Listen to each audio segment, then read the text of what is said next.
Hey everyone, and welcome to another video. And today we're taking a look at a product that's actually been sent out to me by an Amazon seller that actually reached out to me. So they actually have a store, a US Amazon store, but clearly they must also ship elsewhere because this product's been sent out to me yesterday and it's arrived today as you would normally get with Amazon. So I will have links to both of these products in the description below. But what you can do is, obviously, if you're unsure about where they actually ship to, you can contact the seller directly through the actual store. And what I'll also do is I'll just reach out and get them to just confirm any contact details for anybody wanting to order. Right, so taking a look at the actual product. So this, even though on the actual package I've received it's branded as Rinnin, on the actual Amazon listing, these cameras are actually listed as Ultivon. Now obviously I've only got one here, but they do actually have two different cameras. So one's got a slightly bigger battery than the other.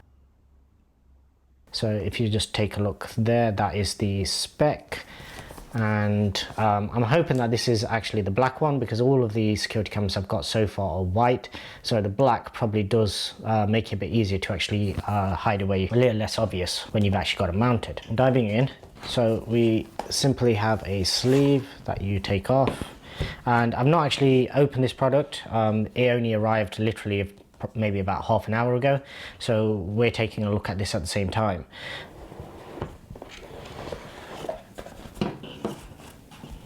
Okay, so first up we have a quick start guide, and just gives you information on how to install it and everything like that. Now I'm hoping I won't need that.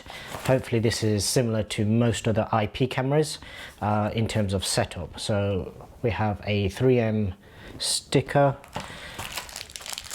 we have a USB, micro USB charging cable, and we get some fixings. This is for if you want to actually mount it using the, this is what I was expecting. So we actually have a two-part mount. So essentially you have the sort of ball joint, and I think this is going to be very similar to the Eufy cameras that I've actually got installed. So in fact I'll show you the rest of the. So what you actually get is, a tripod mount, and it's got a 1/4 inch thread on it. So this for anybody that wants to actually fully mount it outside, and this is obviously a lot more of a permanent sort of install. Every time you want to put it on, take it off, it means that you've got to unscrew it.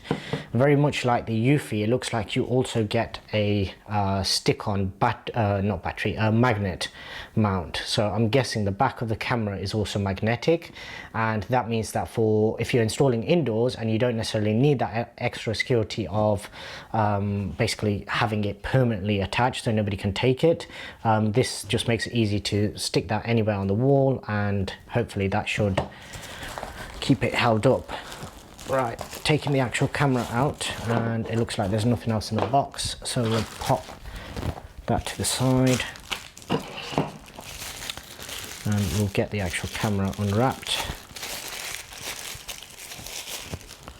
Same again, get rubbish out of the way. Yes, so on the back of it, so taking a look at the actual camera, we'll get that unwrapped. So that is the front of the camera. Take off the plastic wrap from the sensor as well. Okay, so first impressions, it does appear like this front panel, it almost feels like glass, and the reason I make a point of that is the Eufy cameras, they have a very reflective plastic on the front of them, and what always happens is literally from the moment you take them out of the package, it scratches up. Now what this has is it has a separate sort of raised section for the actual, I'm guessing that's the motion sensor, and it may even have a built-in laser sort of to try and help it out. Obviously this is because it's battery powered, it's not going to be recording 24/7. It's literally going to detect motion and then it will record for those, or activate for those moments in order to try and preserve battery life. So on the back of it, what do we have? Okay, so on the back we actually have a really sturdy sort of grommet, and it looks like it might even be a 2-part grommet. Yeah, it is. So yeah, that's actually really well designed. So what they've got is they've got a little sort of rubber grommet that's got the sort of power lettering on it. This rest part of it comes off in order to access everything else that's in the back of the camera. So you have a micro USB, you have what looks like a reset button, you have a power on button, as well as the SD card slot. So that basically enables you to put everything in, get it turned on, all that kind of stuff. What you can then do is pop this section back on, so you're left with just an exposed micro USB port. So for anybody out there that actually has any solar panels installed like I do, essentially you could actually plug it into there and you've got a pretty decent seal around it because of how chunky that rubber actually is. So that's actually a pretty good design. I'll test it out, see how it works with the existing sort of solar panels that I've actually got. If you're not using any type of external power, then what you can do is literally just push that back in, and then it seals the whole thing back up again, and it means that you have a nice protected area. Now let's test the magnet. Oh yeah, that is very strong, so that is definitely not going anywhere.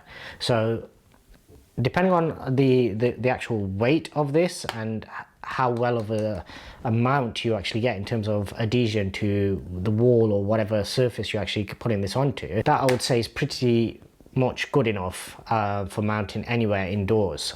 If you are mounting this slightly further up, then you could probably even get away with using this outdoors. However, the one thing that always bugs me about using any type of magnetic mount outdoors is wildlife. So if a bird does come along and sit on it, as I have actually seen with my battery cameras, the Eufy ones, there's a chance that it could actually knock it off. So for that reason, I would only recommend this for indoors, and the tripod mount or any third-party tripod mount, because I've actually purchased my own mounts that I use with my Eufy cameras rather than using their included ones, which aren't very good, to be perfectly honest. So what I'll do is, that's the unboxing.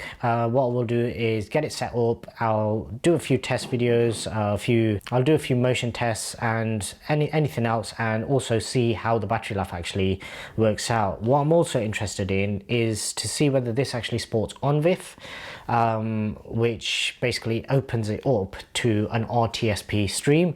If it does that, then I can actually get this to port over into HomeKit and actually have this supported by HomeKit, even though it's not officially supporting HomeKit. But yeah, that's the unboxing done. What we'll do is I'll have follow-up videos with my thoughts on installation, first setup, as well as what sort of functionality I can pull out of it through Homebridge or any third-party sort of software that I can actually use to port it into HomeKit, or just take a look at the actual individual app and see how it actually performs just as an individual camera. If you haven't already done so, please do subscribe to the channel. Also hit the bell icon, that way you'll be notified whenever I upload that new video, and I'd really appreciate if you give this video a thumbs up as well. And other than that, thanks very much for watching.